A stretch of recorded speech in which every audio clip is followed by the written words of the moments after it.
దగ్గుమల్లి సుధీర్ గారు అమర్తులూరు తెనాలి దగ్గర నుంచి వచ్చారు. 100 కిలోమీటర్లు ప్రయాణం చేసి వారికి రాత్రి నేను కల్లో కనిపించడం ద్వారా మీరు కాల్ రెడీగా పెట్టింది కూడా చూపించండి.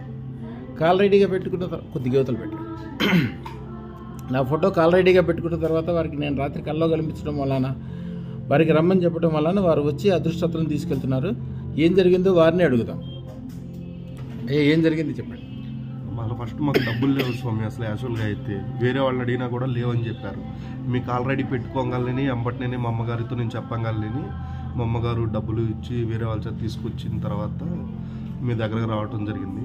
మీకు అయినా నాకు నైట్ కల్లా కనపడ్డారు అనమాట. కనపడేసి తేనెతొట్టులాగా పట్టి నేను ఇస్తున్నాను మీరు తీసుకోవాలి అని చెప్తానే ఉన్నారు. స్వామి చాలు స్వామి అన్నా కూడా లేదు లేదు ఇంకా తీసుకుంటానే ఉండాలి అని చెప్పారు స్వామి.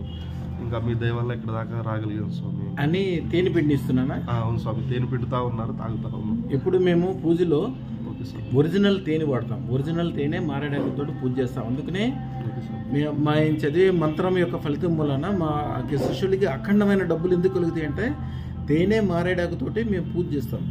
ఆ పూజ చేసి యజ్ఞంలో కూడా అదే వాడతాం. ఆ తేనె ఒరిజినల్ తేనె మారేడాకు రెండు కలిపి ఎప్పుడైనా కూడా సంపదలు కలగజేస్తాం అనమాట. అందుకని దానికోసం అని చెప్పి మేము మా పేరు తెలుసుకున్న వాళ్ళ ప్రతి ఒక్కరికి అద్భుతమైన ధన సంపదలు కలగడానికి అదే కారణం. అమ్మ తల్లి ఏం జరిగిందో మీరు చెప్పండి తల్లి. అన్నీ జరుగుతాయి అమ్మ. మీరు అనుకునే దానికంటే 100 రెట్లు అవుతుంది. అన్ని రకాలుగా సంపదలు కలుగుతాయి. మీరు చూస్తూ ఉండగానే మంచి భూములు, ఇళ్ళు, ఆస్తులు అన్నీ సంపాదించుకుంటారు. చక్కగా 1% ప్రయత్నం చేయండి చాలు. మిగిలిన 99% అదే అయిపోతుంది. మీరు చూసిన మహిమలన్నీ చాలా చిన్నయ్యే. వీటికంటే కొన్ని 100 రెట్లు రోజు జరుగుతూ ఉంటాయి.